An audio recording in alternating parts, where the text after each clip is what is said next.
तो इसलिए जब वचन सुनाता हूँ आपकी ओर से, आपसे पूछने का मतलब यही होता है कि आपको समझ आ रहा है। हाँ जी। तो जब आप सिर हिलाओगे तो मुझे क्या लगेगा? समझ आ रहे हैं। हाँ जी, हाँ जी। तो आपके सिर हिलाने से मुझको पता चल जाएगा कि आपको समझ आ रहा है कि नहीं समझ आ रहा। यदि तो ऐसे करेंगे तो पता चलेगा कि समझ आ रहा है। कभी कभी ऐसे करते हैं कि फंस कहाँ पे गए, तो भी मुझको समझ आ जाएगा। तो यदि ऐसे ऐसे करेंगे तो मैं शायद थोड़ा सुनाऊंगा, यदि ऐसे ऐसे करेंगे तो शायद फिर मैं नहीं सुनाऊंगा, क्योंकि फिर फ़ायदा नहीं है, क्योंकि खुदा के वचन की बेकदरी करने जैसी बात हो जाती है। हालेलुया। सो वचन कहता है कि शिक्षा के साथ डांट भी दे। तो ਜਦੋਂ ਤੁਹਾਨੂੰ ਡਾਂਟੀਦਾ ਹੈ ਉਦੋਂ ਤੁਸੀਂ गुस्सा कर लेने हैं। वचन का कहता है शिक्षा के साथ क्या कर? डांट भी दे। तो जब डांटते हैं तब आपको लगता है कि लो जी, पास्टर को तो बुलाया था हमने अपने घर में आशीष और बरकत के लिए। बुलाया तो इसलिए था कि चलो कुछ हमारी प्रशंसा करेगा। तो पास्टर तो सारा सिस्टम ही हमारे ऊपर ही लगा गया। हाँ जी, इधर। सो ऐसा क्यों होता है? आज हम लोग ये भी सीखेंगे। जब हमको ये महसूस होता है ना कि वचन तो हमको निशाना बनाकर सुनाया गया है या हम पर ही लगाकर बताया गया है, उसका कारण क्या है वो भी मैं अपनी ओर से कुछ नहीं बोलूँगा। वचन के, जैसे मैंने अभी घर के विषय में बताया कि खुदा ने कहा है कि तूने बनेरा बनाना है, पैरापट बनाना है। खुदा ने ही कहा है कि इससे पहले तू घर बनाए, उससे पहले अपने बिजनेस को सेट कर। खुदा ने कहा है। उसी तरह जब हम आपके बीच में आते हैं, आपको डांटते हैं, आपकी कमियों के बारे में आपको बताते हैं, तो वो हम नहीं बताते। वो कौन बताता है? खुदा ही आपको बताता है। हम तो पढ़ कर सुनाते हैं। अब यदि आपको हमारी कही हुई बात बुरी लगती है तो इसका मतलब सीधा सीधा है आपको हमारी बात बुरी नहीं लग रही, बल्कि आपको खुदा की बात बुरी लग रही है। तो यदि आपको खुदा की बात बुरी लग रही है तो आपको बंदगी में आने का कोई मतलब नहीं है। फिर आपको चर्च बिल्कुल छोड़ देना चाहिए। क्यों? क्योंकि आपको खुदा की बात क्या लग रही है। तो फिर चर्च में क्या लेने आते हो जब खुदा की बात ही बुरी लग रही है? फिर चर्च में आने का कोई मतलब नहीं है जब खुदा की बात ही बुरी लग रही है। तो यदि आपको ऐसा लगे कि ये तो अपनी ओर से बता रहा है, तब आपका फर्ज बनता है कि आप सवाल करें कि आप जो बात बता रहे हो क्या वो वचन बताता है कि नहीं।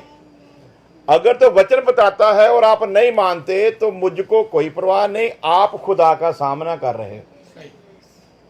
तो वचन में लिखा कि यदि कोई मनुष्य का अपराध करे तो उसके लिए तो पश्चाताप है, उसके लिए तो माफी है। परंतु यदि कोई मनुष्य सीधा परमेश्वर के खिलाफ पाप करे तो फिर उसे कौन छुड़ाएगा? इसलिए जब हम वचन की मुखालफत करते हैं तो सीधा सीधा क्या करते हैं? परमेश्वर के खिलाफ पाप करते हैं। हर एक कुफर, हर एक पाप बख्शा जा सकता है, परंतु जो पाप सीधा परमेश्वर के खिलाफ होगा, उसके आत्मा के खिलाफ होगा, उसके बारे में लिखा वो ना इस युग में ना आने वाले युग में माफ किया जाएगा। सो खुदा का दास कहता है कि शिक्षा दे, तो हम शिक्षा भी देते हैं। तो खाली शिक्षा देकर आपको प्रसन्न नहीं करना। जहां जहां लगे कि आप कुछ गलत कर रहे हो वहां वहां पर हमने आपको क्या करना है? डांटना भी है।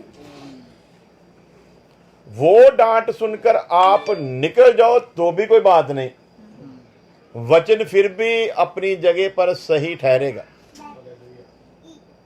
आप चर्च छोड़ जाओ तो भी कोई बात नहीं, वचन अपनी जगह पर फिर भी सही ठहरेगा। और खास करके जब वचन को ही सुनाया जाए तो फिर कोई बहाना भी नहीं है। तो मैंने तो पहले ही कह दिया था कि मैंने तो 3 साल तक भाई बलवीर के परिवार के साथ ही सेवा की थी, तो तब भी मेरा जो सिस्टम था वो वही था। जो लोग हजारों में लुत्फ उठाते हैं, मैंने एक परिवार में ही वो लुत्फ लेता था। तो इसलिए मुझको ऐसी भी कोई चिंता नहीं होती कि मेरे सामने ज़्यादा लोग बैठे हों या कम बैठे हों। तो अब तो खुदा ने ये भी एक सिस्टम दे दिया है जिसके द्वारा हम घर बैठे ही हजारों लोगों के साथ बातचीत कर सकते हैं। अगली बात यह है कि हमें कलीसिया के किसी भी चीज़ का कोई लालच नहीं है, इसलिए भी हमको सच बोलने में कोई परवाह, यानी कि कोई भी ऐसी बात नहीं है जो हमको सच बोलने से रोक सके। वचन कहता है कि शिक्षा भी देनी है और उलाहना भी देना है। आज वचन में यदि आपको लगे कि डांट है कोई, तो यदि आप मन में ये सोचो कि ये सेवक डांट रहा है या सेवक की ओर से है, तब भी आप फंस जाओगे, क्योंकि आज सेवक के ऊपर ही सीखेंगे कि असल में सेवक की अहमियत वचन में क्या है और हमने सेवक को समझ क्या रखा है।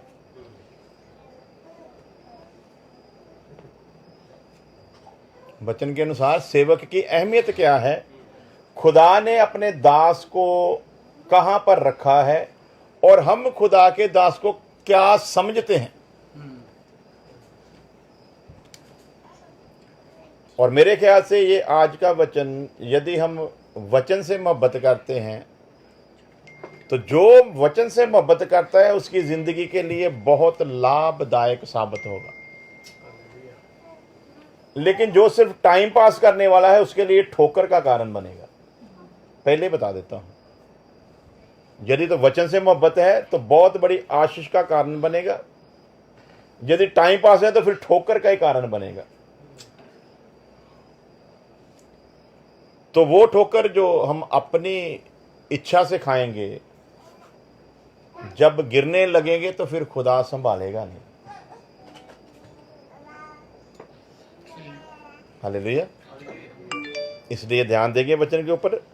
उलाहना दे, डांट भी, और समझा। तो एक सेवक की ये क्या है, जिम्मेवारी है। उसने इन जिम्मेवारियों को निभाना है। यदि वो नहीं निभाता तो भी कलीसिया के साथ इंसाफ नहीं करता। कलीसिया के पाप को देखकर, कलीसिया की गलती को देखकर अगर एक सेवक अपनी आंखें मूंद के रखता है तो भी उससे बड़ा कोई गुनहगार नहीं है। कलीसिया को पाप करते हुए डांटता नहीं है तो भी वो बहुत बड़ा गुनहगार है, माफ़ी के योग्य नहीं, उसे सेवक कहलाने का हक नहीं है, क्योंकि उसे खुदा ने एक जिम्मेवारी देकर ठहराया है। हालेलुया। पढ़ेंगे नीति वचन 24 अध्याय उसकी 3 आयत। जल्दी जल्दी से पढ़ा करें, मैं हिंदी में पढ़ता हूँ, अगर आपको मिल जाती तो आप पढ़ दिया करें। नीति वचन कहोता की किताब 24 अध्याय उसकी 3 आयत। पर बुद्धि से, घर बुद्धि से बनता है। किससे बनता है जी? घर किससे बनता है? और समझ के द्वारा स्थिर होता है। ਬੰਦਾ ਕਿਹਦੇ ਨਾਲ ਹੈ? ਬੁੱਧੀ ਦੇ ਨਾਲ। ਸਿਰ ਕਿਹਦੇ ਨਾਲ ਹੁੰਦਾ ਆ? ਬੁੱਧੀ ਦੇ ਨਾਲ ਜਦੋਂ ਬਣ ਗਿਆ ਤੇ ਫਿਰ ਸਮਝ ਦੇ ਨਾਲ ਸਥਿਰ ਕਰਨ ਦੀ ਕੀ ਜ਼ਰੂਰਤ ਹੈ ਜੀ?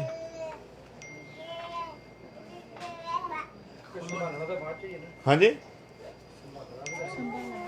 तो अब आप सीखते जाएंगे वचन। खुदावंद खुदा ने आपको बुद्धि बख्शी, आपने उस बुद्धि को इस्तेमाल किया और उस बुद्धि के द्वारा आपने घर बनाया है। घर नास्तिक भी बना सकता है, घर आस्तिक भी बना सकता है। घर धर्मी और अधर्मी दोनों बना सकते हैं। घर रास्तबाज भी बना लेता है और गुनहगार भी बना लेता है। घर पाप की कमाई से भी बनाया जा सकता है, घर धर्म की कमाई से भी बनाया जा सकता है। घर बनाना मुश्किल नहीं है, घर स्थिर रहे ये जरूरी है। दुनिया में लाखों करोड़ों घर हैं, लेकिन स्थिरता नजर। तो यदि घर है परंतु स्थिरता नहीं है, तो वचन के अनुसार फिर वो घर भी नहीं है। हम खुद में प्रसन्न हो सकते हैं, लेकिन जो वचन कहता है उसके मुताबिक फिर वो घर नहीं है, यदि वो समझ के द्वारा स्थिर ना रखा जाए तो अब स्थिर जिसने रखना है वो घर के बुजुर्गों की जिम्मेवारी है। हालेलुया। बच्चों के ऊपर हम लोग दोष नहीं दे सकते कि बच्चों ने क्या किया। घर को यदि स्थिर रखना है तो किसकी जिम्मेवारी है? घर के बुजुर्गों की जिम्मेवारी है, क्योंकि बच्चे बुजुर्गों को जो करते देखेंगे वही करेंगे। बुजुर्ग का मतलब 60-80 साल का नहीं, बुजुर्ग का मतलब जो घर में बड़ा है, जो घर का हेड है, उसकी जिम्मेवारी है। तो बुद्धि से बनता है, समझ के द्वारा स्थिर होता है। अगली आयत पढ़ेंगे, 4 आयत है। ज्ञान के द्वारा कोठरियां सब प्रकार की बहुमूल्य और मन बहु वस्तुओं से भर जाती हैं। हालेलुया। सुनो जी, कोई गल नहीं, थोड़ा पता करना बच्चों ने, डोंट वरी। जो ज़्यादा रोवे या खप पवे उदों थोड़ा साइड से ला जाओ, बाकी कोई गल नहीं, इन्ना कुछ चलेगा। हालेलुया। क्योंकि हम आप मूँह तो पट्टियां नहीं बन सकते, उन्होंने बई हक आ, यही उम्र है उन्होंने भी, उन्होंने करना रौला पाना, बड़े होकर तो नहीं पाना। हालेलुया। सो क्या क्या बातें आ गई हमारे सामने जी, सीखने के लिए बैठे हैं। बुद्धि से घर बनता है, समय से स्थिर होता है। हुण उस घर नूं तुसीं उस घर दीयां जरूरत दीयां चीज़ां दे नाल भरना आ, ते ओहदे लई की चाहिदा? भला ज्ञान चाहिदा। की चाहिदा? ज्ञान चाहिदा। जे घर भरिया रवे तो फिर ओहदे लई की चाहिदा है? ज्ञान चाहिदा है। दोने काम भी अगर तुसीं कर लए आ, पर अगर तुहानूं ज्ञान नहीं है तां भी काम बनन वाला नहीं है। अज इंसान जिहड़ा आ वो ज्ञान तो भजदा आ, क्योंकि उन्होंने ये मानिया भी बुद्धि तो समझ को हैगी है। तो बुद्धि समझ नूं कई बारी वो ज्ञान समझ लेंदा है। सो इसलिए ध्यान रखना है, बुद्धि का अपना काम है, समझ का अपना काम है, और ज्ञान का अपना काम है। हालेलुया। चौथी बात आ जाती है अनुभव। बुद्धि भी हो सकती है, समझ भी हो सकती है, ज्ञान भी हो सकता है, लेकिन इन पर एक चीज और भारी है, वो है अनुभव। अनुभव नू कह देवांगे प्रैक्टिकल। किसी चीज के बारे में आपने अपने जीवन में उसको कितना ढालकर देखा है। जिसके पास अनुभव है वो कभी फेल नहीं हो सकता। जिसके पास अनुभव है वो कभी फेल नहीं हो सकता। ज्ञान आपके पास थोड़ा कम भी हो तो भी चलेगा, अगर थोड़े ज्ञान को भी इस्तेमाल करने का आपके पास अनुभव है।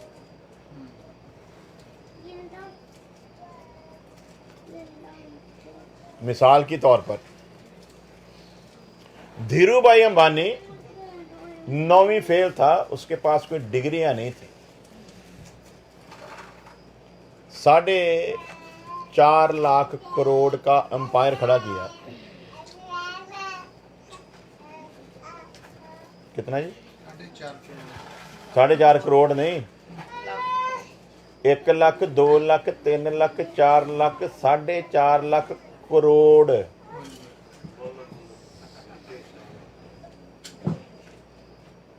किससे किया? अनुभव।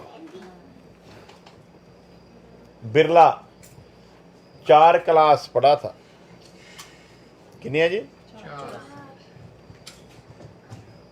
4 क्लासा। और जो अमीरों को बारे में जानते हैं उनको पता है बिरला का अमीरों में क्या स्थान है। पहले तो ज़्यादातर लोग टाटा और बिरला को ही जानते थे, धीरू भाई अंबानी के बेटे ने बाद में तरक्की की तो अभी ज़्यादा रोशन हुआ नाम। तो समझने की बात जो है वो ये है, नंबर 1 बुद्धि, नंबर 2 समझ, नंबर 3 ज्ञान और नंबर 4 अनुभव। अनुभव को दूसरे तरीके में हम लोग प्रैक्टिकल के साथ साथ तजर्बा कहेंगे। क्या कहेंगे जी? आपको किसी काम का कितना तजर्बा है। हालेलुया। मिसाल के तौर पर आप जैसे कह रहे थे कि हम ये तोड़ फोड़ करके इसको नया बनाएंगे, तो अब आपके पास तजर्बा है तो 2 लाख का काम आप 1 लाख में कर लेंगे। तो जी मेरे वर्गे बंदे खरीदा नहीं मारा गया। हाँ जी, क्योंकि जब मैंने आकर देखा यार इतना कुछ करने वाला, ये तो काम खराब है, मैं तो फंस गया, इससे तो $1,00,000 और देकर ले लेता तो अच्छा था। तो अब आपके पास क्या है? तजर्बा है। तो तजर्बा है इसलिए आप इसको ठीक ठाक कर लेंगे। यदि तजर्बा ना होता तो फंस गए थे, फिर आपने पछताना था, जहाँ तो मैं छोटा ले लेता, जहाँ कहीं और ले लेता, जहाँ मैं थोड़ी वेट कर लेता, तो कई सवाल आपके अंदर आने थे। लेकिन क्योंकि इस काम के प्रति आपका अनुभव है, इसलिए आपके लिए वो बिल्कुल क्या है? आसान है। सेवक जो है यदि वो अनुभवी नहीं है तो उसके साथ संगति नहीं करनी चाहिए। ज्ञान को मत देखो, आज बहुत है, बड़ा बड़ा ज्ञान लेकर बैठे हैं यूट्यूब पर, और उनके उस ज्ञान को सुनकर लोग छदाई हुए पड़े हैं, लेकिन उनको पता नहीं है कि इन्होंने किताबी ज्ञान इकट्ठा किया है, इनका कोई अनुभव नहीं। जब अनुभव की बात आती है 1 मिनट में पलड़ा छोड़कर भागते हैं, 1 मिनट नहीं लगता भागने में। मैं एक ऐसे सेवक को जानता हूँ, पिछले दिनों में उसकी मौत हुई है, बड़ी लंबी सेवक करके गया, मैं बड़ा उनके घर में भी हम लोग गए थे अम्बाला में। तो जब वो हॉस्पिटल के बेड पर पड़ा था ना, तो उसकी हालत इस कदर हो गई थी कि उसकी मैंने एक वीडियो देखी थी, मैं हैरान था कि ये आदमी जिंदगी के लिए कैसे आहें भर रहा है और लोगों से कैसे मदद मांग रहा है कि मुझे किसी तरह बचा लो।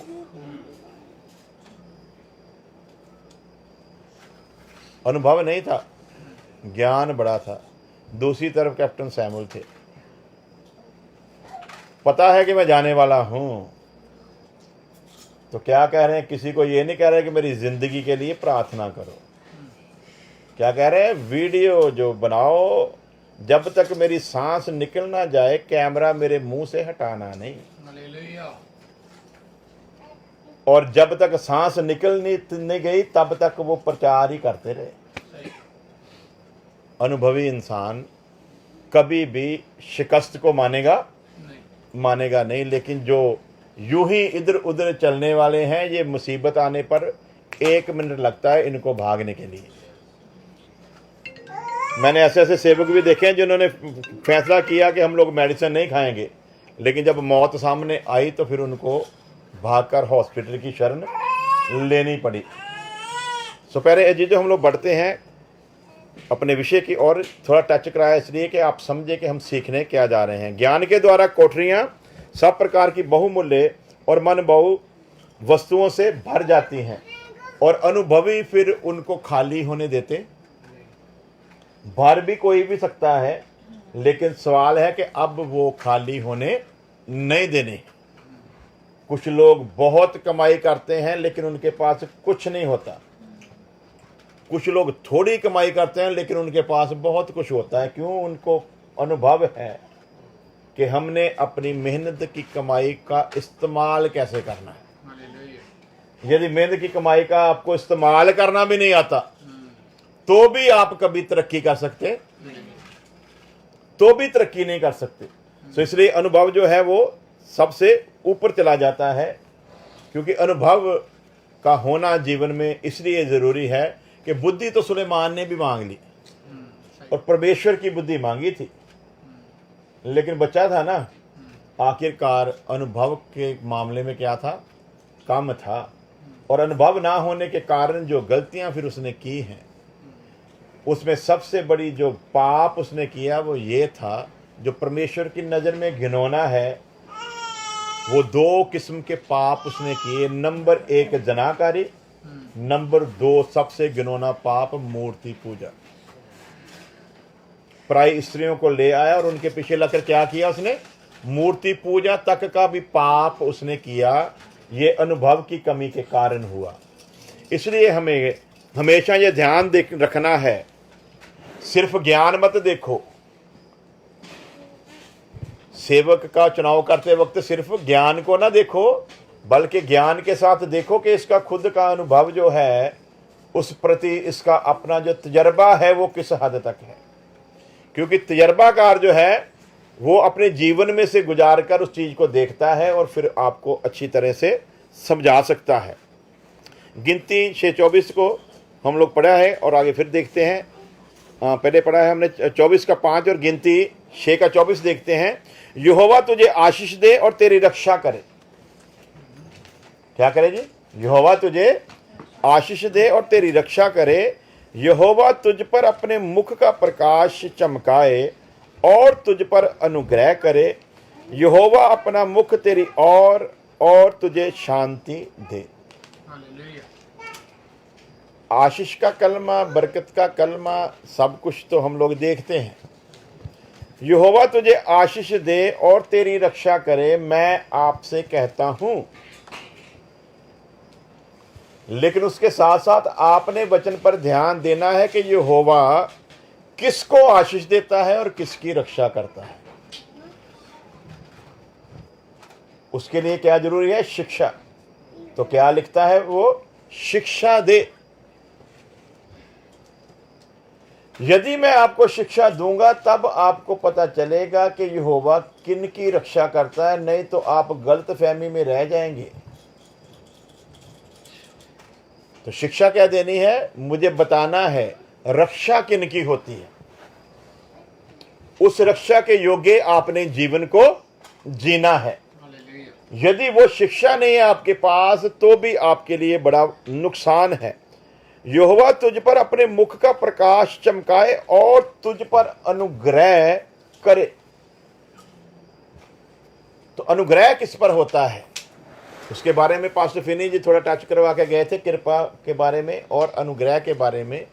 कि कृपा तो ये हुई कि हमने पाप किए थे, चोरी करते पकड़े गए, मालिक ने पकड़ लिया, हमने माफ़ी मांगी तो उसने कृपा की और माफ़ कर दिया। लेकिन अनुग्रह क्या हुआ? उसने देखा कि ये भूखा है, चोर है पर क्या है? भूखा है, और उसकी टेबल जो है वो खाने से सजी हुई है। जब चोर ने माफ़ी मांगी, माफ़ कर दिया। जब वो चलने लगा, मालिक को पता क्या है कि ये क्या है? भूखा है। तो उसको अपने संग टेबल पर बिठाया और उसकी भूख को भी मिटाया। तो अब खाली कृपा को ना देखें कि परमेश्वर की हम पर कृपा हुई है। यदि खाली कृपा को देखेंगे तो भी धोखे में रहेंगे। अब दूसरा काम क्या करना है? उसका अनुग्रह हम पर ही नहीं, बल्कि हम संसार छोड़कर चले जाएं, हमारी तीसरी चौथी पीढ़ी तक बना रहना चाहिए। हालेलुया। क्योंकि जीवन की आशीष क्या है? जो मेरे संग चलेगा, मेरी कृपा तीसरी चौथी पीढ़ी तक बनी रहेगी। और ये फुल स्टॉप नहीं लगा दिया कि बनी रहेगी। वो तीसरी चौथी पीढ़ी भी यदि अपने बुजुर्गों जैसा काम करेगी तो उसकी जो दया, उसका जो अनुग्रह है वो सदा काल तक बना रहेगा। सो इस तरीके से हमने जीवन को जीना है। हालेलुया। सो अनुग्रह इस तरीके से बना रहे, वो हमको ध्यान में देना है। और अगली बात लिखिए, यहोवा अपना मुख तेरी ओर करे और तुझे शांति दे। हालेलुया। अनुग्रह भी हो गया, हाँ जी, सामान भी, साजो सामान भी मिल गया, परमेश्वर रक्षा करने के लिए भी तैयार हो गया। तीसरी बात क्या आई है? यहोवा अपना मुख तेरी ओर करे और तुझे क्या दे? शांति दे। शांति दे। बस यहीं से हम लोग शुरू करते हैं, थोड़ा सीखेंगे। परमेश्वर का वचन कहता है अपने दास के द्वारा कि वो तुझे क्या दे? शांति दे। शांति के विषय पर थोड़ी देर सीखेंगे कि खुदा क्यों चाहता है कि उनके लोगों को क्या मिले? शांति मिले। ठीक है जी। थोड़ा विचार करते हैं कि दुनिया के पास घर तो है, सही लेकिन क्या उनके घरों में शांति भी है? सही यदि शांति नहीं तो लिखा क्लेश वाले घर ਦੇ ਵਿੱਚ ਵਸਣ ਦੇ ਨਾਲੋਂ ਇੱਕ ਨੁੱਕਰੇ 'ਚ ਜਾ ਕੇ ਰੱਬ ਰੱਬ ਕਰਨਾ ਜਿਹੜਾ ਉਹ ਕੀ ਹੈ ਭਲਾ? सही तो अगम ज्ञानी परमेश्वर जानता है कि ये संसार की चीजें किसी को शांति नहीं दे सकती। ना यदि इन चीजों से शांति मिलती होती तो डैना से ज्यादा शांतमय दुनिया में कोई ना होता। लेकिन जितने दुखों से उसने जिंदगी गुजारी, मेरे ख्याल से काफी है हमारे लिए। मैं ब्रिटिश साम्राज्य के घराने की बहू की बात कर रहा हूं जिसकी एक्सीडेंट में बाद में मौत हुई है। तो राजघराने की बहू बन गई, लेकिन जीवन में शांति। नहीं तो ऐसा ना हो कि हम भी परमेश्वर के घराने के तो हो गए हैं, परंतु इतना बड़ा बहुमूल्य वरदान पाने के बाद भी हमारे जीवन में शांति ना हो। तो जिन्होंने उसके घराने के साथ रिश्ता जोड़ा या जिनके साथ उसने अपने रिश्ता जोड़कर अपने घराने में लिया है, उनके जीवन की सबसे बड़ी पहचान क्या है? उनके जीवन में क्या होनी चाहिए? शांति होनी चाहिए। अगम ज्ञानी परमेश्वर जानता है दौलतमंद इंसान के पास शांति नहीं है। हम झूठे मूठे जैसे मर्जी कह दें कि इन चीजों से शांति मिलती है, लेकिन सच्चाई क्या है? इन चीजों से शांति मिलती नहीं है। भाग दौड़ बहुत हो सकती है, लेकिन शांति नहीं मैंने ऐसे ऐसे लोग देखे हैं कि पैसे की कोई कमी नहीं, खाना तक खाने का समय नहीं है।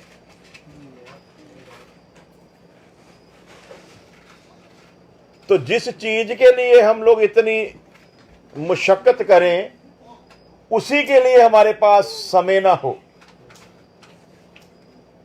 तो फिर ऐसी दौलत का भी, ऐसी दौड़ का भी कोई फायदा नहीं है। तो वचन हमको क्या सिखाता है, उस पर हम लोगों को ध्यान देना है। तो देखते हैं वचन क्या कहता है। लूका की अंजील 10 अध्याय 5 से 6 जल्दी जल्दी वर्ष पढ़ो ताकि असी इस विषय में मैं चाहना आप सीखिए भी, नहीं तो विचे मैंने छड़ना पैना अगर तुम थोड़ा लेट करोगे। तो लूका दी अंजील 10 अध्याय 5 ਤੇ 6 वर्ष। जिस घर ਵਿੱਚ ਤੁਸੀਂ ਜਾਓ ਪਹਿਲਾਂ ਆਖੋ ਭਈ ਇਸ ਘਰ ਦੀ ਸ਼ਾਂਤੀ ਹੋਵੇ। उस जगह तो ਅਸੀਂ ਕੀ ਪੜਿਆ? परमेश्वर तेन की दवे भला? शांति शांति दवे।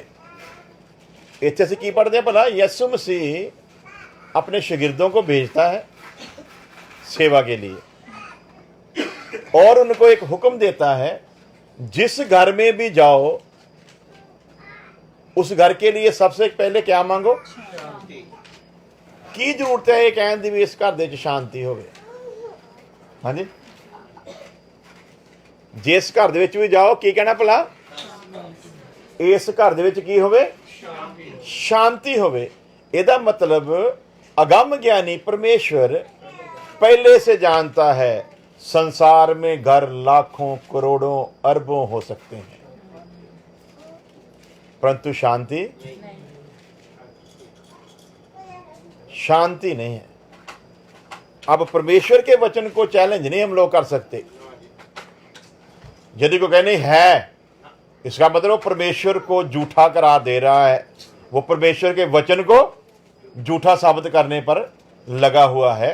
अगम ज्ञानी परमेश्वर जानता है शांति नहीं है और हमको मानना पड़ेगा कि शांति नहीं है।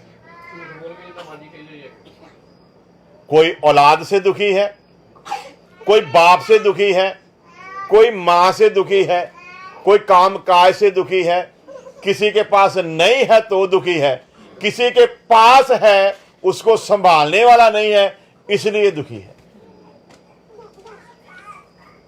तो परमेश्वर क्या चाहता है?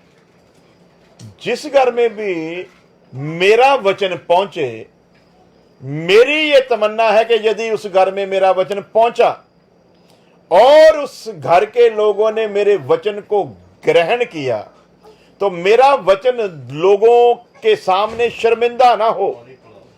इसलिए जिस घर में मेरा वचन जाए उस घर में मेरी शांति कायम होनी चाहिए। हालेलुया। सो क्या वचन आया? जिस घर में भी जाओ सबसे पहले कहो, क्या कहो जी?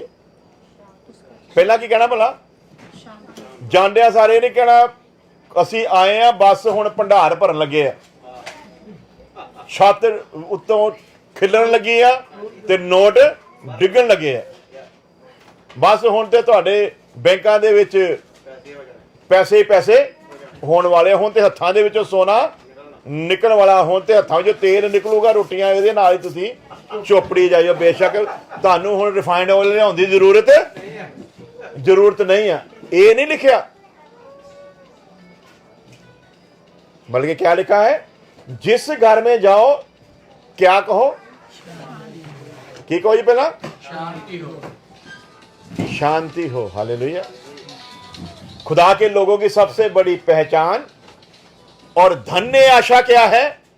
कि उनके जीवन में शांति नजर आनी चाहिए। दूसरे लोगों से हमारा जीवन भिन्न नजर आना चाहिए, दूसरे लोगों से हमारा जीवन अलग नजर आना चाहिए। जिन बातों को सोचकर या जिन बातों की चिंता करके दूसरे लोग जो मसीह से वाकिफ नहीं हैं उनके कारण उनके जीवन में अशांति है, यदि उन्हीं बातों को लेकर हमारा जीवन भी अशांत है तो लानत है।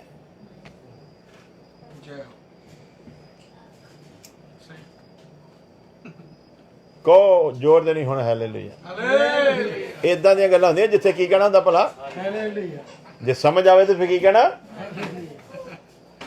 हुण मैं कहंदा ना अज एक कैंसर आ चंगा, फिर तो तू हालेलुया कहना ही फटाफट ना, ओनू फेर हो जाना दोबारा।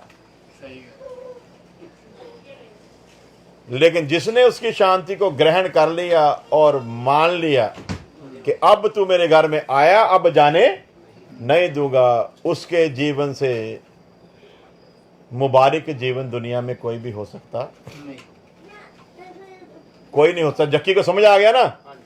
अब आया है जिसके द्वारा शांति आती है। हालेलुया। अब मुझे संसार की किसी चीज की जरूरत नहीं। जब ये मुझे मिल गया अब मुझे कुछ भी नहीं चाहिए। इसलिए बोलता आधा माल क्या करता हूं? हालेलुया। असी की कहने भला आज वो माल छाल आए ना जे यसु मसीह ने मान लिया। वहां पर काम ही क्या हो गया? कहता आधा माल क्या करता हूं?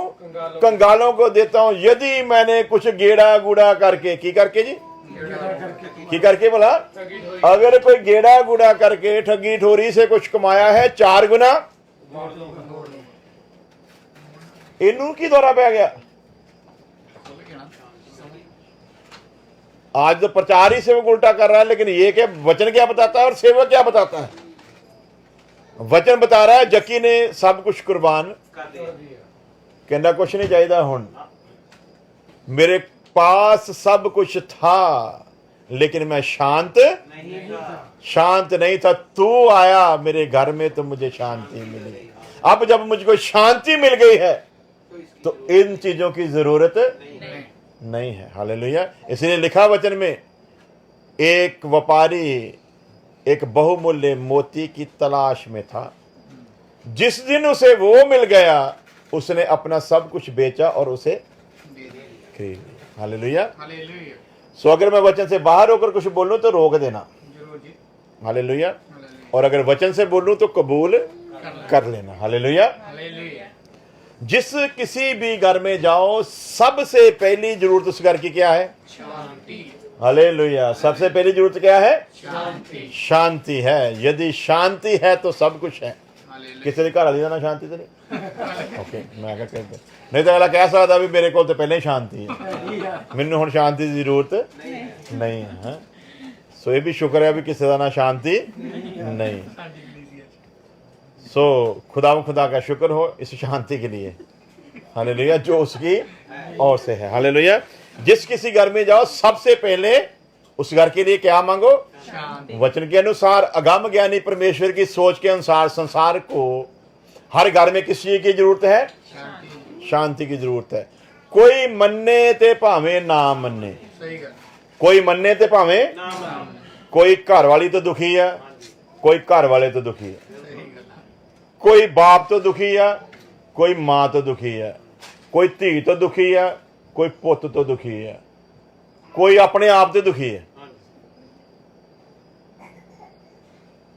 लेकिन ऐसा संसार में कोई नहीं मसीह यीशु को पहचाने बिना जो कहे कि मैं सुखी हूं, जो कहे कि मेरे जीवन में सुख है, शांति है। यदि वो ऐसा कहता है तो फिर खुदा झूठा है। लेकिन खुदा झूठा हो सकता नहीं, खुदा झूठा नहीं हो सकता। इसलिए लिखा शांति मांगो पहले। अगली खतरनाक बात क्या है, पढ़ांगे जी। अरे जे शांति दा पुत्र उत्थे हो, आ गल है हुण की है भला? ये शांति दे पुत्र दा जिहड़ा सही तर्जमा की है, जे शांति चाहण वाला। मेरे क्या होया इस घर दे विच शांति नहीं होनी।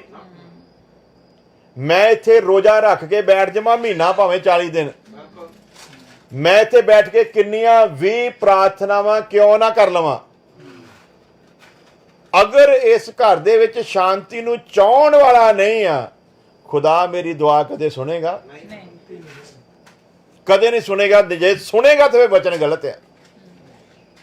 और लिखा खुदा हर चीज नूं नजरअंदाज कर सकता है, पर अपने दिते हुए वचन तो कदे भी वो इधर उधर मुड़दा, वो मुड़ सकता ही नहीं है। इसलिए वचन सिद्ध करता है की कहता है, अगर उस घर दे विच शांति दा चाहण वाला होवेगा ते अगली देखो एक हीरो शब्द होर आउंदा इहदे विच पढ़ांगे, ਤਾਂ ਤੁਹਾਡੀ ਸ਼ਾਂति ਉਸ ਉੱਤੇ ਠਹਿਰੇਗੀ। ਕਿਹਨਾਂ ਦੀ ਸ਼ਾਂਤੀ ਜੀ? ਹੁਣ ਆ ਜਾਓ। ਨਾ ਨਾ ਨਾ ਨਾ ਹੁਣ ਵਚਨ ਨੂੰ ਸਿੱਖਾਂਗੇ, ਵਚਨ ਦੀ ਬਰੀਕੀ ਨੂੰ ਸਿੱਖਾਂਗੇ। ਭੇਜਣ ਵਾਲਾ ਕੌਣ ਹੈ ਇਹਨਾਂ ਨੂੰ? ਜਲਦੀ ਜਲਦੀ ਬੋਲੋ ਸਾਰੇ। ਪ੍ਰਭੂ ਯੀਸ਼ੂ ਮਸੀਹ ਕੋ ਉਸ ਸਮੇਂ ਦੇ ਉੱਤੇ ਮਨੁੱਖ ਦੇ ਰੂਪ ਦੇ ਵਿੱਚ ਜਦੋਂ ਯਿਸੂ ਮਸੀਹ ਧਰਤੀ ਉੱਤੇ ਆ, ਇਹਨਾਂ ਨੂੰ ਕੌਣ ਭੇਜਦਾ ਆ? ਇਹਨਾਂ ਦੇ ਲਈ ਇਹਨਾਂ ਨੂੰ ਪ੍ਰਭੂ ਯਿਸੂ ਮਸੀਹ ਨੇ ਭੇਜਿਆ। ਉਹ ਅਸੀਂ ਜਾਣਦੇ ਹਾਂ ਕਿ ਪ੍ਰਭੂ ਯਿਸੂ ਮਸੀਹ ਹੀ ਪਰਮੇਸ਼ਵਰ ਆ। ਹਾਲੇਲੂਇਆ। ਭੇਜਣ ਵਾਲਾ ਕੌਣ ਆ? ਪ੍ਰਭੂ ਯਿਸੂ ਮਸੀਹ ਆ। ਭੇਜਣ ਵਾਲਾ ਪ੍ਰਭੂ ਯਿਸੂ ਮਸੀਹ ਆ। ਗੱਲ ਨੂੰ ਦੱਸਣ ਵਾਲਾ ਵੀ ਕੌਣ ਆ? ਯਿਸੂ ਮਸੀਹ ਆ। ਇਹ ਕਹਿਣ ਵਾਲਾ ਵੀ ਕੌਣ ਆ ਕਿ ਉਸ ਘਰ ਦੇ ਵਿੱਚ ਸ਼ਾਂਤੀ ਦੀ ਮੰਗ ਕਰੋ? ਉਹ ਵੀ ਕੌਣ ਆ? ਯਿਸੂ ਮਸੀਹ ਆ। ਫਿਰ ਕਹਿੰਦਾ ਆ ਵੀ ਉਸ ਘਰ ਦੇ ਵਿੱਚ ਅਗਰ ਸ਼ਾਂਤੀ ਨੂੰ ਚਾਹਣ ਵਾਲਾ ਹੋਵੇਗਾ ਤੇ ਕੀ ਹੋਵੇਗਾ ਭਲਾ?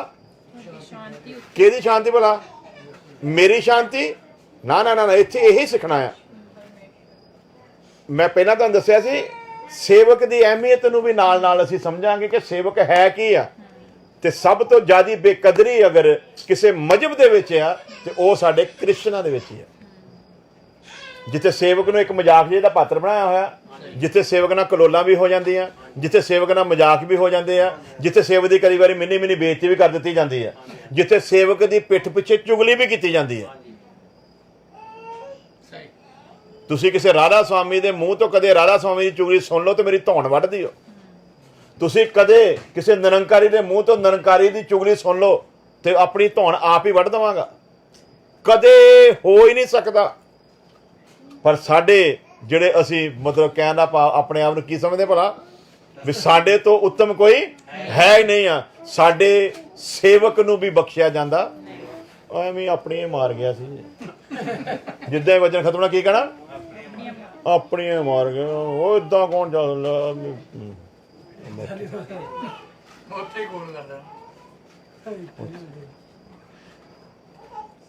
ਸੇਵਕ ਮਾੜਾ ਲੇਟ ਹੋਏ ਉਹਦੀ ਬੇਇੱਜ਼ਤੀ ਹੋ ਜਾਂਦੀ ਹੈ। ਆਹ ਟਾਈਮ ਕੋਈ ਆਉਣ ਦਾ, ਘੜੀ ਦੇਖੋ ਪਹਿਲਾਂ।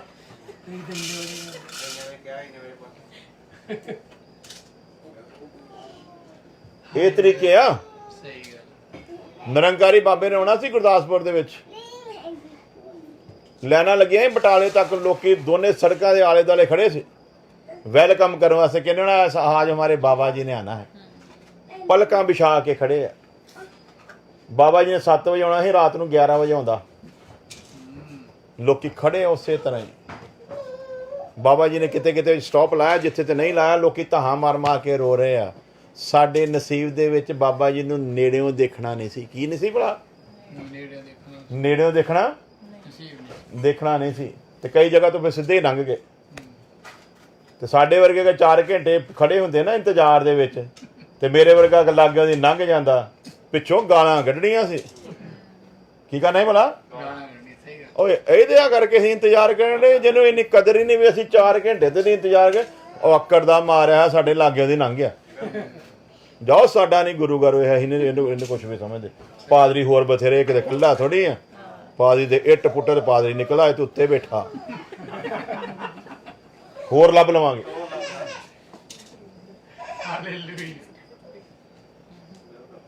ਹਾਲੇਲੂਇਆ।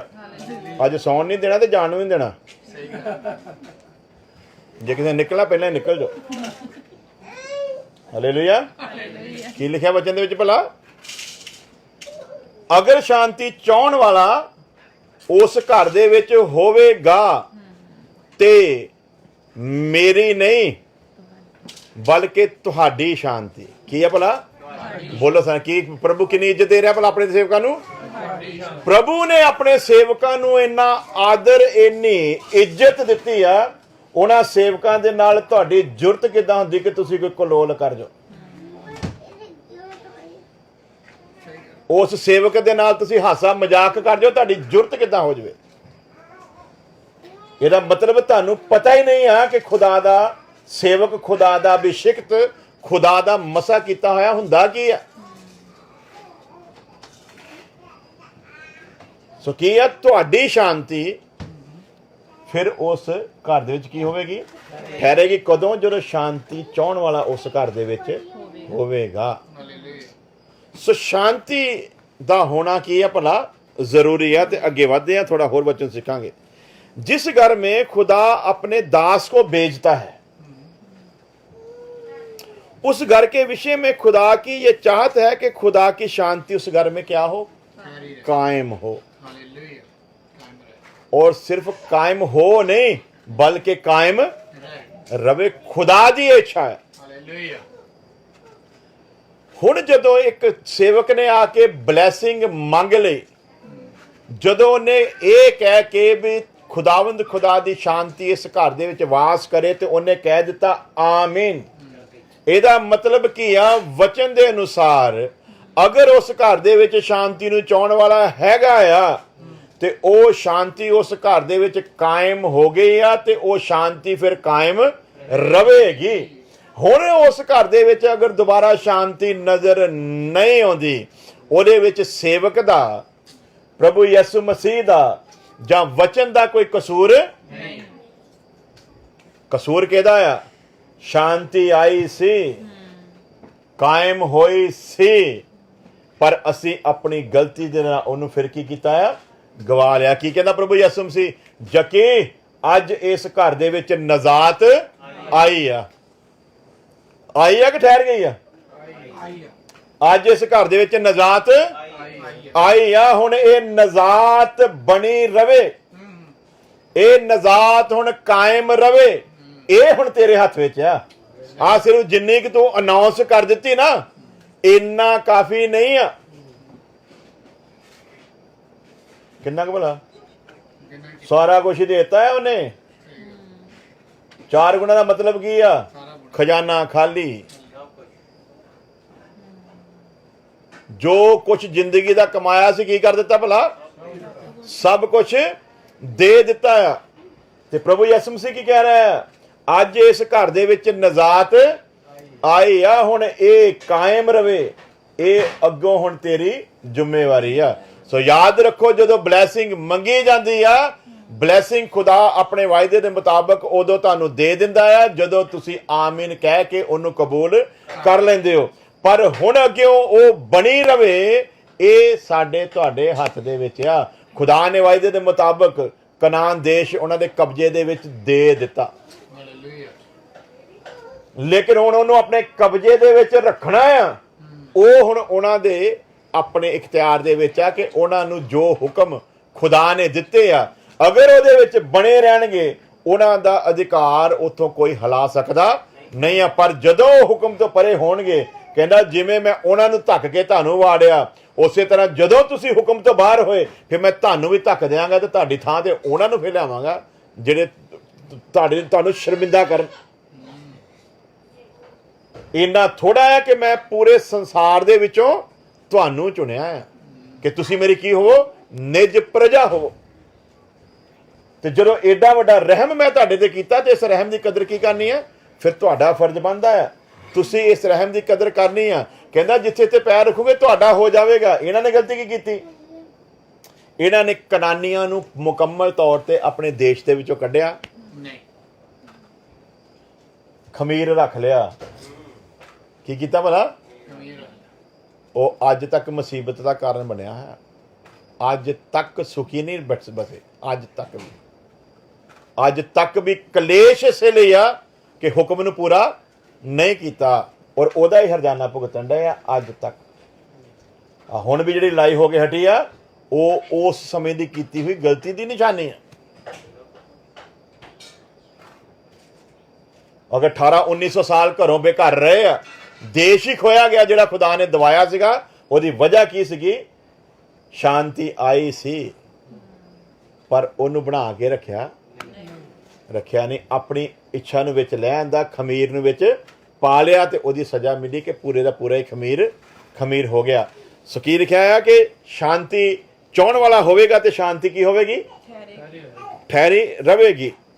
और इस शांति को कायम करने का अधिकार खुदा ने अपने सेवकों को सौंपा है। किहड़ा नूं?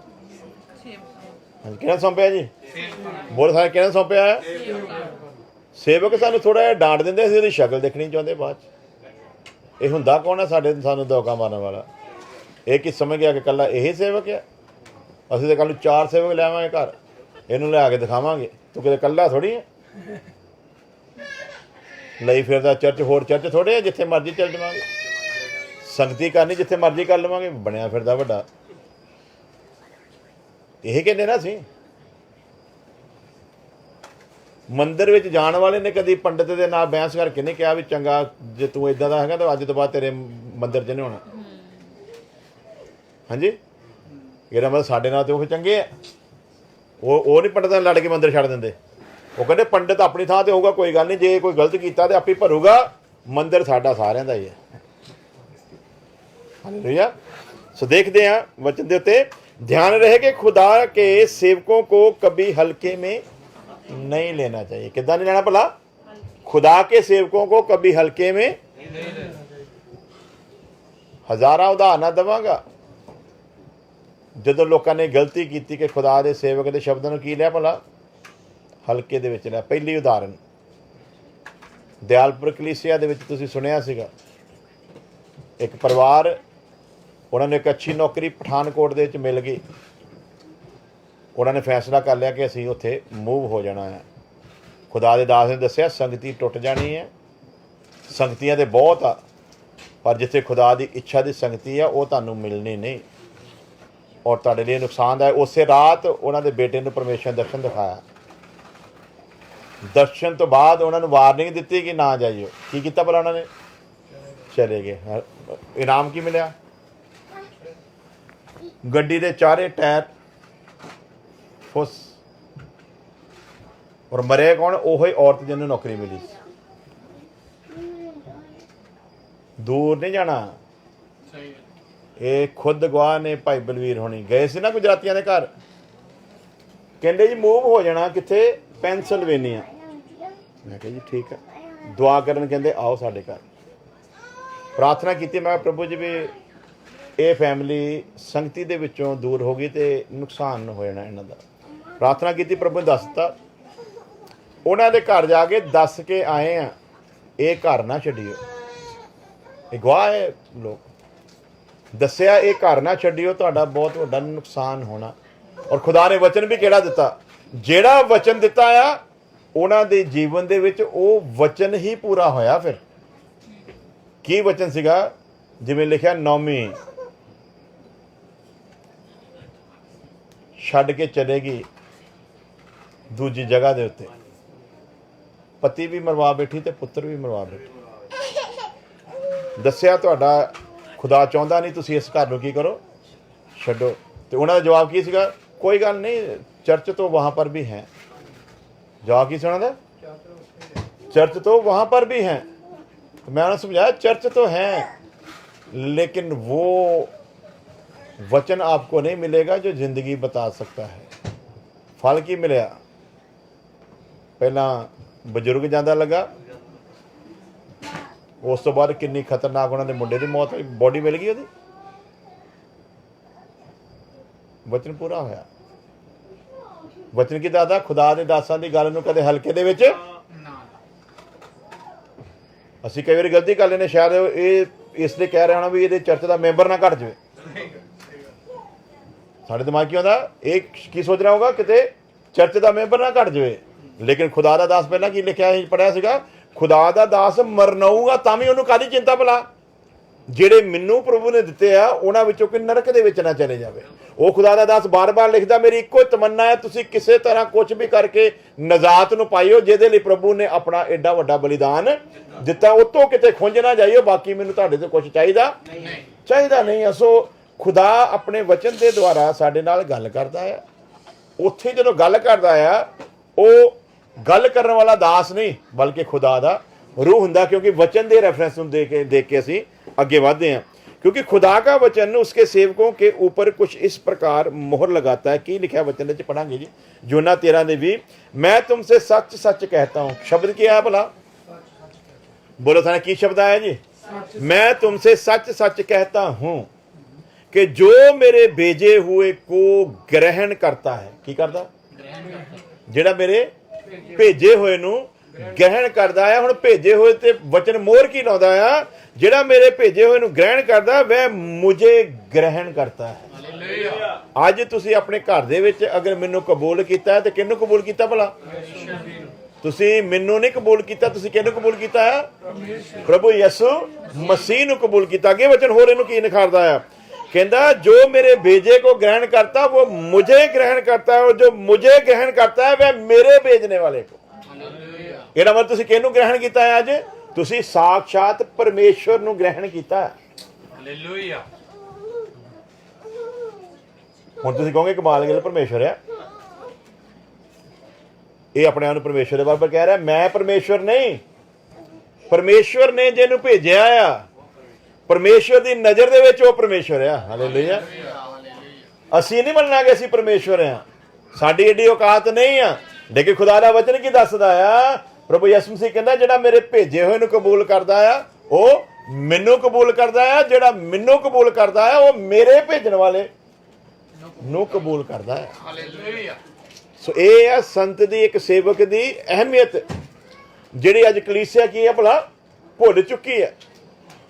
ਸਾਨੂੰ ਯਾਦ ਹੈ ਜਦੋਂ ਅਸੀਂ ਭਰਾ ਦਾ ਵਿਆਹ ਕੀਤਾ ਨਾ ਆਪਣੇ ਮੇਰੇ ਤੋਂ ਛੋਟੇ ਦਾ, ਤੇ ਉਸ ਵਕਤ ਅਸੀਂ ਪਾਸਟਰ ਮਨੀਰ ਹੋਣਾ ਦੇ ਨਾਲ ਸੇਵਾ ਦੇ ਵਿੱਚ ਸੀਗੇ।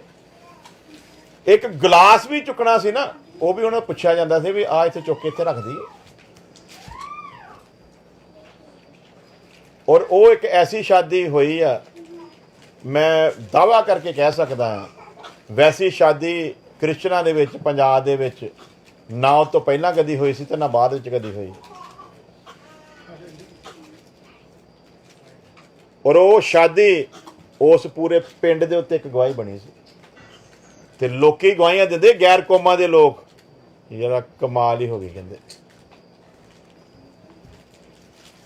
ਉੱਥੇ ਕੋਈ ਡਰਾਮਾਬਾਜ਼ੀ ਨਹੀਂ ਸੀ ਕੀਤੀ ਕਿ ਆ ਜੀ ਰੀਬਨ ਕੱਟਣਾ ਤੇ ਸਾਲੀਆਂ ਆਈਆਂ ਤੇ ਸਾਲਿਆਂ ਦੇ ਨਾਲ ਮਜ਼ਾਕ ਕਰੋ ਤੇ ਫਲਾਨਾ ਕਰੋ ਟਮਕਾਨਾ ਕਰੋ, ਕੁਛ ਨਹੀਂ। ਪਹਿਲਾਂ ਤੋਂ ਤੈਅ ਸੀਗਾ, ਹਾਂਜੀ ਕਿਹਨੂੰ ਕਿਹੜਾ ਸ਼ਗਨ ਚਾਹੀਦਾ ਆ, ਕਿੰਨੇ ਪੈਸੇ ਚਾਹੀਦੇ ਆ, ਆ ਲਓ ਫੜੋ ਰਹਾਵੇ ਜਾ ਕੇ ਪਹਿਲਾਂ ਦੇ। ਤੇ ਕੋਈ ਡਰਾਮੇਬਾਜ਼ੀ ਨਹੀਂ। ਔਰ ਪੂਰੀ ਜਿਹੜਾ ਸੀ ਪ੍ਰੋਗਰਾਮ ਉਹ ਵਿਆਹ ਨਹੀਂ ਸੀ, ਅਸਲ ਵਿੱਚ ਉਹ ਸਾਰੇ ਦਿਨ ਬੰਦਗੀ ਚੱਲੀ ਸੀ ਉਸ ਪਿੰਡ ਦੇ ਵਿੱਚ। ਔਰ ਕੱਲਾ ਕੱਲਾ ਉਧਰੋਂ ਕੁੜੀ ਵਾਲੇ ਆਉਂਦੇ ਸੀ, ਉਹ ਪੁੱਛਦੇ ਸੀ ਪਾਸਟਰ ਜੀ ਆਪ ਹਾਂਜੀ ਕਰੀਏ ਕਿ ਨਾ ਕਰੀਏ। ਉਧਰੋਂ ਅਸੀਂ ਜਾਂਦੇ ਸੀ ਪਾਸਟਰ ਜੀ ਆ ਕਰੀਏ ਕਿ ਨਾ ਕਰੀਏ। ਤਾਬੇਦਾਰੀ, ਅਸੀਂ ਕਿਉਂ ਦੂਸਰਿਆਂ ਨੂੰ ਸੇਵਕਾਂ ਦੀ ਤਾਬੇਦਾਰੀ ਕਰਨ ਦੇ ਲਈ ਸਿੱਖਿਆ ਦਿੰਦੇ ਹਾਂ? ਕਿਉਂਕਿ ਅਸੀਂ ਕੀਤੀ ਆ ਔਰ ਸਾਨੂੰ ਉਹਦੇ ਫਲ ਦਾ ਪਤਾ ਹੈ। ਤੁਸੀਂ ਮੈਨੂੰ ਕਦੀ ਪਾਸਟਰ ਫਿਨੀ ਜੀ ਉਹਨਾਂ ਦਾ ਮਜ਼ਾਕ ਕਰਦੇ ਦੇਖਿਆ? ਕਦੀ ਉਹਨਾਂ ਦੀ ਬਰਾਬਰੀ ਕਰਦੇ ਹੋਏ ਦੇਖਿਆ? ਕਦੀ ਉਹਨਾਂ ਦੇ ਬਰਾਬਰ ਬਹਿੰਦਿਆਂ ਹੋਇਆਂ ਦੇਖਿਆ? ਤੇ ਫਿਰ ਹੋਰ ਤੁਹਾਨੂੰ ਕੀ ਪ੍ਰੂਫ ਚਾਹੀਦੇ ਆ ਵੀ ਤਾਬੇਦਾਰੀ ਹੁੰਦੀ ਕੀ ਹੈ? ਮੈਂ ਕਰਕੇ ਤੁਹਾਡੇ ਵਿੱਚ ਦਿਖਾਉਣਾ ਆ, ਇਸ ਲਈ ਕਿ ਤੁਸੀਂ ਜਾਣੋ ਕਿ ਇੱਕ ਸੇਵਕ ਦਾ ਆਦਰ ਹੁੰਦਾ ਕੀ ਹੈ। ਇੱਕ ਦਿਨ ਤੁਹਾਨੂੰ ਪਤਾ ਮੈਂ ਪ੍ਰਚਾਰ ਕਰਦਾ ਪਿਆ ਸੀ, ਮੇਰੇ ਪ੍ਰਚਾਰ ਕਰਦਿਆਂ ਆ ਗਏ ਸੀ, ਤੇ ਉਹ ਜਿੱਦਾਂ ਆਏ ਆ ਤੇ ਜਿੱਦਾਂ ਨਜ਼ਰਾਂ ਮਿਲੀਆਂ ਤੇ ਮੈਨੂੰ ਪਤਾ ਵੀ ਖੁਦਾ ਦੇ ਦਾਸ ਨੂੰ ਸੀ ਬੁਲਾਇਆ ਹੋਇਆ ਤੇ ਸਮਾਂ ਇਹਨਾਂ ਦਾ। ਤੇ ਮੇਰੀ ਜਗ੍ਹਾ ਤੇ ਕੋਈ ਹੋਰ ਹੁੰਦਾ ਤਾਂ ਉਹਨੇ ਕਹਿਣਾ ਚਲੋ ਪਾਸਟਰ ਫਿਨੀ ਉਹਨਾਂ ਥੋੜਾ ਦੱਸੀਏ, ਸਾਨੂੰ ਵੀ ਪਤਾ ਕੀ ਕਰਨਾ ਭਲਾ। ਆਓ 5 ਮਿੰਟ ਬੋਲਨੇ ਨੇ, ਇਹਨੂੰ ਪਤਾ ਲੱਗ ਜਾਵੇ ਵੀ ਸਾਨੂੰ ਵੀ ਆਉਂਦਾ, ਵੀ ਕਿਤੇ ਤੁਸੀਂ ਇਹ ਨਾ ਸਮਝੋ ਅਸੀਂ ਉੱਦਾਂ ਹੀ ਆ। ਆਦਰ ਕਿਉਂ? ਕਿਉਂਕਿ ਪਰਮੇਸ਼ਵਰ ਨੇ ਆਪਣੇ ਸੇਵਕਾਂ ਦੇ ਵਿੱਚ ਹੀ ਸਾਰੀਆਂ ਆਸ਼ੀਸ਼ਾਂ ਨੂੰ ਛੁਪਾ ਕੇ ਰੱਖਿਆ। ਇਸ ਕਰਕੇ ਸੇਵਕ ਨੂੰ ਕਦੀ ਲਾइटली लेना। मैं तुमसे सच सच कहता हूं कि जो मेरे भेजे हुए को ग्रहण करता है वह मुझे ग्रहण करता है, और जो मुझे ग्रहण करता है वह मेरे भेजने वाले को ग्रहण करता है। लूका 10:16। जो तुम्हारी सुनता है, जो तुम्हारी सुनता है वह मेरी सुनता है। ਇਹਦਾ ਮਤਲਬ ਜੇ ਤੁਸੀਂ ਸਾਡੀ ਨਹੀਂ ਸੁਣਦੇ ਫਿਰ ਕਿਹਦੀ ਨਹੀਂ ਸੁਣਦੇ? ਬੋਲੋ ਸਾਰੇ ਕਿਹਦੀ ਨਹੀਂ ਸੁਣਦੇ ਜੀ? ਜੇ ਤੁਸੀਂ ਸਾਡੀ ਨਹੀਂ ਸੁਣਦੇ ਤੇ ਫਿਰ ਸਿੱਧੀ ਸਿੱਧੀ ਗੱਲ ਹੈ ਤੁਸੀਂ ਪਰਮੇਸ਼ਵਰ ਦੀ ਨਹੀਂ ਸੁਣਦੇ। ਤੇ ਮੈਨੂੰ ਤਾਂ ਕੋਈ ਇਤਰਾਜ਼ ਨਹੀਂ, ਤੁਸੀਂ ਮੇਰੀ ਸੁਣੋ ਤੇ ਭਾਵੇਂ, ਪਰ ਇੱਕ ਗੱਲ ਚੇਤੇ ਰੱਖਿਓ, ਤੁਸੀਂ ਕਿਹਦੀ ਗੱਲ ਨੂੰ ਨਹੀਂ ਸੁਣਿਆ ਭਲਾ? ਤੇ ਅੱਜ ਜੇ ਤੁਸੀਂ ਪਰਮੇਸ਼ਵਰ ਦੀ ਗੱਲ ਨੂੰ ਨਹੀਂ ਸੁਣਿਆ, ਤੁਸੀਂ ਕੀ ਸਮਝਦੇ ਆ ਕੱਲ ਨੂੰ ਤਾਂ ਤੁਹਾਡੀ ਪਰਮੇਸ਼ਵਰ ਸੁਣੋ? ਵਿੱਚ ਜਿਹੜਾ ਮਰਜ਼ੀ ਵਿਚੋਲਾ ਪਾ ਲਓ, ਪਰਮੇਸ਼ਵਰ ਸੁਣਨ ਵਾਲਾ ਨਿਆਂ ਦੇ ਦਿਨ ਵੀ ਤੁਹਾਨੂੰ ਆਪਣੇ ਸਾਹਮਣੇ ਖੜਾ ਹੋ ਕੇ ਤੇ ਉਸ ਸੇਵਕ ਨੂੰ ਤੁਹਾਡੇ ਨਾਲ ਖੜਾ ਕਰੂਗਾ। ਇਹਨੇ ਤੈਨੂੰ ਸੁਣਾਇਆ ਸੀ ਕਿ ਨਹੀਂ? ਤੈਨੂੰ ਵਚਨ ਸੁਣਾਇਆ ਸੀ, ਤੈਨੂੰ ਵਚਨ ਦੇ ਵਿੱਚੋਂ ਦੱਸਿਆ ਸੀ, ਤੈਨੂੰ ਵਚਨ ਦਾ ਰੈਫਰੈਂਸ ਦਿੱਤਾ ਸੀ। ਜਦੋਂ ਇਹਨੇ ਦੱਸਿਆ ਕਿ ਜਿਹੜਾ ਸੇਵਕ ਦੀ ਨਹੀਂ ਸੁਣਦਾ ਉਹ ਪਰਮੇਸ਼ਵਰ ਦੀ ਨਹੀਂ ਸੁਣਦਾ, ਤੇ ਫਿਰ ਤੂੰ ਉਹਦੀ ਗੱਲ ਨੂੰ ਨਜ਼ਰ ਅੰਦਾਜ਼ ਕੀਤਾ ਤੇ ਕਿਉਂ ਕੀਤਾ? और जो तुम्हें तुच्छ जानता है, की वचन दादा जेड़ा जो उसके सेवक को तुच्छ जानता है वह भेजने वाले को तुच्छ जानता है, और जो मुझे तुच्छ जानता है वह मेरे भेजने वाले को तुच्छ जानता है। इसलिए कदे भी इनू की लेना नहीं भला, इनू लाइट नहीं लेना। यूहन्ना 5:23।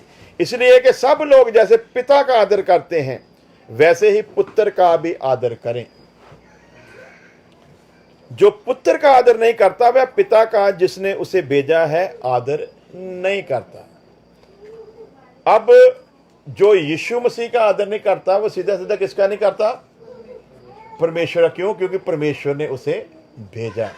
उसी तरह जिसको यीशु मसीह भेजता है यदि कोई उसका आदर नहीं करता तो वो सीधा सीधा प्रभु यीशु मसीह का भी आदर नहीं करता। वचन अनुसार पिता ने पुत्र को भेजा, जो पुत्र को ग्रहण नहीं करेगा पिता उसे भी ग्रहण नहीं करेगा। पर असी इहनूं की ले लिया है, बड़ा छोटियां छोटियां गल्लां ले लिया हुई, तो असी उदा ही समझते भी एक उदा ही रीति रिवाज ही है भी जाके छाने छुने कुट लो, ढोलकी ढालकी कुट लो, गला गुला फाड़ लो, तो बस यही शायद परमेश्वर ਨੂੰ खुश होना, कबूल होना। परमेश्वर ने तो जो ਉਹਦੀ ਚਾਹਤ ਆ, ਜੋ ਚਾਹੁੰਦਾ ਆ, ਉਹ ਅਗਰ ਹੋਇਆ ਤੇ ਪਰਮੇਸ਼ਵਰ ਦੇ ਹਜ਼ੂਰ ਕਬੂਲ ਆ। ਆ ਸਾਡੇ ਸੌਂਗ ਨਹੀਂ ਕਬੂਲ ਹੋਣੇ ਜਿਹੜੇ ਅਸੀਂ ਗਾਏ ਆ, ਇਹ ਸਾਡਾ ਵਚਨ ਸੁਣਾਇਆ ਹੋਇਆ ਵੀ ਕਬੂਲ ਨਹੀਂ ਹੋਣਾ ਜੇ ਅਸੀਂ ਉਹਦੀ ਇੱਛਾ ਦੇ ਵਿੱਚ ਰਹਿ ਕੇ ਨਹੀਂ ਕੀਤਾ। ਕੰਮ ਉਹਦੇ ਹਜ਼ੂਰ ਉਹ ਹੀ ਕਬੂਲ ਕਰਨਾ ਹੋਣਾ ਜਿਹੜਾ ਕੀ ਹੋਣਾ ਭਲਾ? ਉਹਦੀ ਇੱਛਾ ਦੇ ਵਿੱਚ ਰਹਿ ਕੇ ਹੋਣਾ ਆ। सो जिहड़ा उन्होंने ग्रहण करता है ਉਹਦੇ भेजे हुए ਉਹਨੂੰ ग्रहण करता है। वचन में साफ लिखा है कि प्रभु यीशु ने अपने सेवकों को भेजा। मत्ती 28:18 लिखा है, यीशु ने उनके पास आकर कहा, स्वर्ग और पृथ्वी का सारा अधिकार किन्हें दिता गया? मुझे। 19 आयत, इसलिए तुम जाकर सब जाति के लोगों को क्या बनाओ? चेला। किन्हां नूं बनाउण लई भेजिया?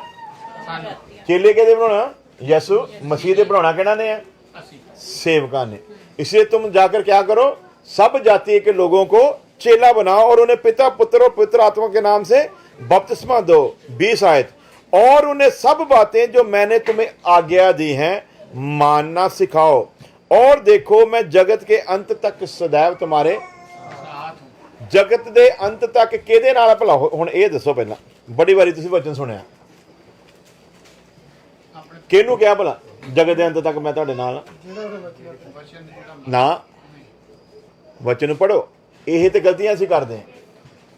वचन की कहता है ना, उन्हें सब बातें जो मैंने तुम्हें आज्ञा दी है मानना सिखाओ, और देखो मैं जगत के अंत तक उनके साथ हूं या तुम्हारे साथ हूं। बोलो सारे की है वचन? मैं जगत के अंत तक किहदे नाल आ? ਜਿਹੜੇ ਉਹਨੇ ਭੇਜੇ ਆ, ਮੈਂ ਜਗਤ ਦੇ ਅੰਤ ਤੱਕ ਉਹਨਾਂ ਦੇ ਨਾਲ ਆ। ਸੋ ਹੁਣ ਇਹਨੂੰ ਦਿਖਾੜਦੇ ਆ ਵੀ ਇਹਦੇ ਵਿੱਚ ਪ੍ਰਭੂ ਦੱਸਣਾ ਕਿ ਚਾਹੁੰਦਾ, दुनिया के अंत तक प्रभु अपने सेवकों के साथ है, और जो सेवकों की सुनते हैं प्रभु उनके साथ होगा। ਪ੍ਰਭੂ ਕਿਹਨਾਂ ਦੇ ਨਾਲ ਹੋ ਗਏ? ਇਹਨਾਂ ਨਾਲ ਤੇ ਵਾਅਦਾ ਹੋ ਗਿਆ ਸੇਵਕਾਂ ਦੇ ਨਾਲ। ਹੁਣ ਜਿਹੜੇ ਉਹਦੇ ਸੇਵਕ ਨੂੰ ਕਬੂਲ ਕਰਨਗੇ ਪ੍ਰਭੂ ਫਿਰ ਉਹਨਾਂ ਦੇ ਨਾਲ ਹੋਵੇਗਾ, ਤੇ ਜਿਨ੍ਹਾਂ ਨੇ ਸੇਵਕ ਨੂੰ ਕਬੂਲ ਨਹੀਂ ਕੀਤਾ ਪ੍ਰਭੂ ਫਿਰ ਉਹਨਾਂ ਦੇ ਨਾਲ, ਆਪਣੇ ਸੇਵਕਾਂ ਦੇ ਨਾਲ ਤੇ ਪ੍ਰੋਮਿਸ ਹੈਗਾ ਕਿ ਜਗਤ ਦੇ ਅੰਤ ਤੱਕ ਮੈਂ ਤੁਹਾਡੇ ਨਾਲ ਆ। ਤੇ ਹੁਣ ਕੀ ਕਹਿੰਦੇ ਹੁੰਦੇ, ਆਪਣੀ ਕਹਾਵਤ ਹੈਗੀ ਆ ਵੀ ਲੱਕੜ ਦੇ ਨਾਲ ਲੋਹਾ ਵੀ ਆਹੋ, ਤੇ ਉਸੇ ਤਰ੍ਹਾਂ ਫਿਰ ਜਿਹੜਾ ਸੇਵਕਾਂ ਦੇ ਨਾਲ ਲੱਗ ਗਿਆ ਉਹ ਵੀ ਤਰ ਗਿਆ ਉਹਦੇ ਨਾਲ। ਫਿਰ ਪ੍ਰਭੂ ਯਿਸੂ मसीह आ। यूहन्ना 5:24 लिखा, मैं तुमसे सच सच कहता हूं कि जो कोई मेरा वचन सुनकर मेरे भेजने वाले की प्रतीत करता है, की करता भला? अनंत जीवन उसका है। कहता है भला अनंत जीवन कहता है जेड़ा भेजने वाले की करता है? प्रतीत करा। और उस पर दंड की आज्ञा नहीं होती, परंतु वह मृत्यु से पार होकर जीवन में प्रवेश कर गया। यूहन्ना 5:30, मैं अपने आप से कुछ नहीं करता, जैसा सुनता हूं वैसा न्याय करता हूं, और मेरा न्याय सच्चा है, क्योंकि मैं अपनी इच्छा नहीं परंतु अपने भेजने वाले की इच्छा चाहता हूं।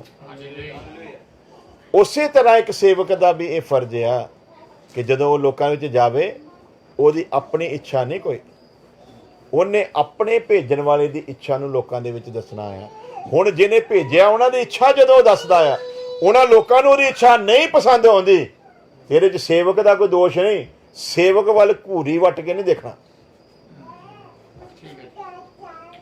ਸੇਵਕ ਵੱਲ ਘੂਰੀ ਵੱਟ ਕੇ,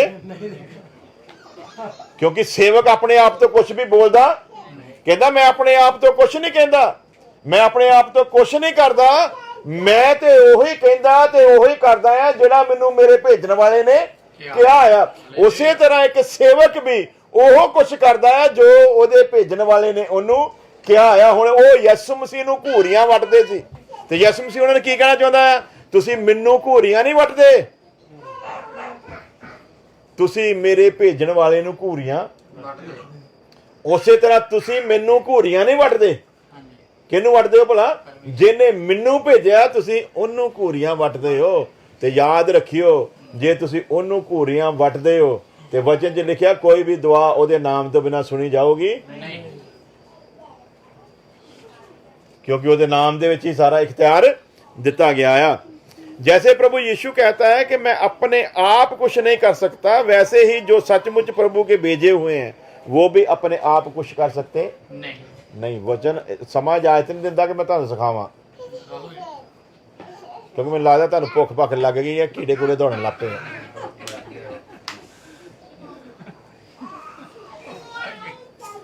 लेकिन मैं ये मन्नांगा कि ये बदकिस्मती कहांगे भी सीखण वाली चीज़ां बहुत है पर समा है नहीं। बाकी फिर इन्हां दे घर च पूरा करांगे। हालेलुया। खुदा तुहानू सारिआं नूं आशीष देवे। आओ प्रार्थना करदे हां। हालेलुया। तेरा शुक्र हो, धन्यवाद तेरा शुक्र। थोड़ी देर शुक्रगुजारी करिए। ਤੁਸੀਂ खुदा दे दास समझ के इसे लिए बुलाया है कि तुहाडे घर ਉਹਦੀ आशीष ठहरे। हालेलुया। और असी वचन अनुसार इस घर की शांति ਨੂੰ इस घर ਦੇ ਵਾਸਤੇ ਮੰਗ ਲਿਆ। ਹੁਣ ਇਸ ਘਰ ਦੇ ਲੋਕਾਂ ਦੇ ਉੱਤੇ ਆ ਕਿ ਉਹ ਉਸ ਸ਼ਾਂਤੀ ਨੂੰ ਗ੍ਰਹਿਣ ਕਰਦੇ ਆ ਜਾਂ ਨਹੀਂ। खुदा ने वायदा किया जे ग्रहण करोगे तो शांति कायम हो जाएगी। हालेलुया। हालेलुया। हालेलुया। प्रभु दे अज दे वचन नूं प्रभु समझ के ग्रहण कर लो। हालेलुया। वो शांति जिहदे लई दुनिया तरसदी है, ਉਹ ਖੁਦਾ ਅੱਜ ਇਸ ਘਰ ਦੇ ਵਿੱਚ ਮੁਫਤ ਦੇਣ ਜਾ ਰਿਹਾ। ਹਾਲੇਲੂਇਆ। ਉਹ ਸ਼ਾਂਤੀ ਜਿਹਨੂੰ ਪਾਉਣ ਦੇ ਲਈ ਜੱਕੀ ਨੇ ਸਭ ਕੁਝ ਨਿਸ਼ਾਵਰ ਕਰ ਦਿੱਤਾ, ਅੱਜ ਤੁਹਾਨੂੰ ਮੁਫਤ ਦੇ ਵਿੱਚ ਮਿਲ ਰਹੀ ਹੈ।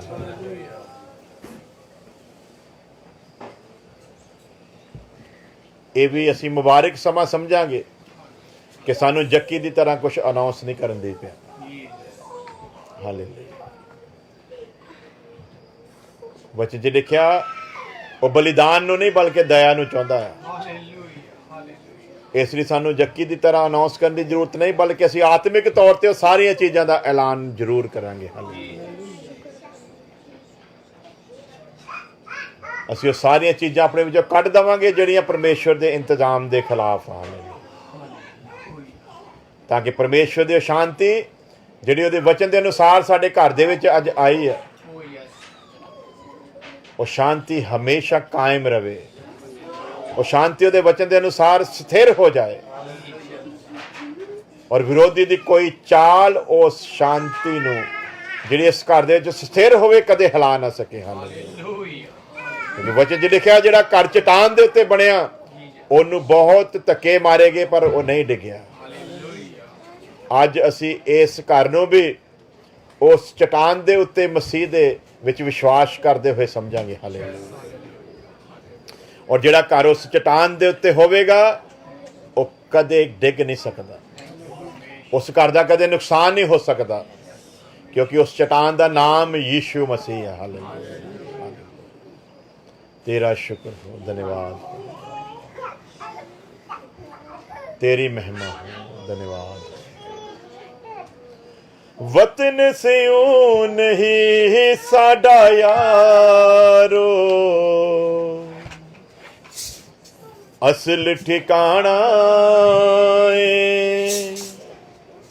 इथे मन ना लायो पायो, असी स्वर्ग जाना इथे मन ना लायो पायो, असी स्वर्ग जाना वतन से नहीं साडा यारो, वतन से नहीं साडा यारो, असल ठिकाना इथे मन ना लायो पायो, असी स्वर्ग जाना इथे मन ना लायो पायो, असी स्वर्ग जाना कर साडा तै जाना ते ओ कर साडा पक्का, कर साडा तै जाना ते ओ कर साडा पक्का। दुनिया तो मैं नजर हटा के अब से कर तेरा खा, दुनिया तो नजर हटा के आँख उसे कर तेरा ना कुछ लेके आया बंदिया, ना कुछ लेके आया बंदिया, ना ही ले जाना ऐसे मन ना लायो पायो, असी स्वर्ग जाना ऐसे मन ना लायो पायो, असी स्वर्ग जाना पतरस अते रसूला सब कुछ साथे लाया सी, पतरस अते रसूला सब कुछ साथे लाया सी, जानवर अपनी ओना ने सफर मुकाया सी, जानवर अपनी ओना ने सफर मुकाया सी, लख किसी भी मन लो पायो जे स्वर्ग जाना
ਖੁਦਾ ਤੇਰੇ ਵਚਨ ਦਾ ਜੋ ਬੀਜ ਬਜਿਆ ਗਿਆ ਆਉਣ ਵਾਲੇ ਸਮੇਂ 'ਚ 100 ਗੁਣਾ ਫਲ ਲਿਆ।